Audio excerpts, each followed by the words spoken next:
This is Tom Dillon, the Lifetime Liberal, and today is Wednesday, July 21st, 2020. The title of this rant is You Go Joe, standing up to Trump and to Putin. So the other day, Joe Biden made what I will call a presidential address. He stood up and acted presidential, something this current president is not doing. We'll never hear that from this president. Basically, this was directly in reference to Russia, but you could also include China, North Korea, Iran, Saudi Arabia, maybe a couple other countries.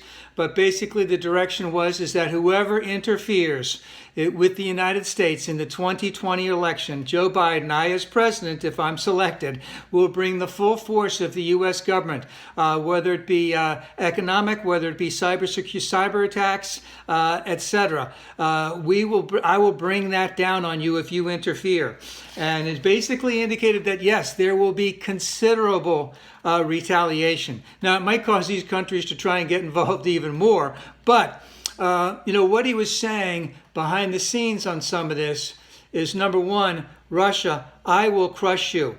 Maybe you don't know this, Putin, but you probably do, that Joe is more of a war hawk than Obama was. So he will crush you.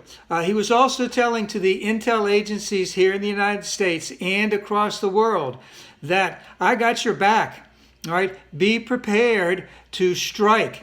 Put your moles in, put your worms in, put whatever else you need to be ready. And when the time comes, if necessary, we will do this. We will retaliate. The same thing by saying the intel agencies to all of our allies, especially in Europe. I am united with you. All right, very important statement. Because that's not the way this current president is treating our European allies.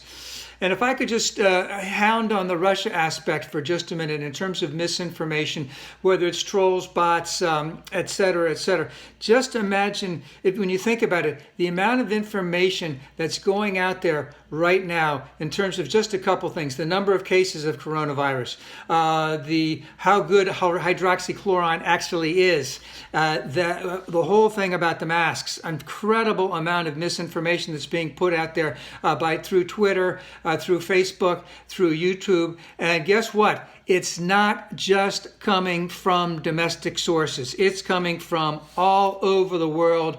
A lot of it is coming from Russia with their, let's just say, their legion of worldwide subcontractors, where they're subcontracting this stuff out, so it's coming from places all over the world. Now, it's very important for Joe to speak out about all of this, and especially as the presumptive president with let's just say those leadership, that moral leadership quality, because the other democracies are looking for us for leadership. And this type of presidential announcements from Joe is what he needs to be doing every single week till the election. So all I could say is, let's go, Joe.